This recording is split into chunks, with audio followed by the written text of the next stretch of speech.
আমি আপন মানুষগুলোর কাছেও পর হয়েছি শুধুমাত্র টাকার জন্য।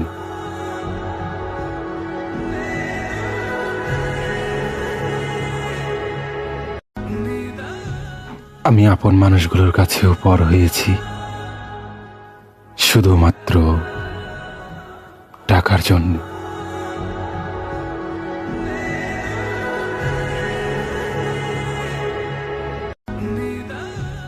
আমি আপন মানুষগুলোর কাছেও পর হয়েছি শুধুমাত্র টাকার জন্য।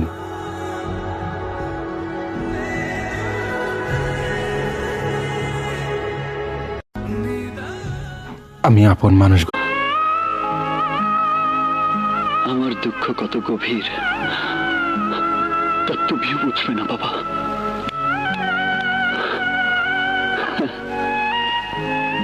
ভুলে যাব, কি করে ভুলে যাব?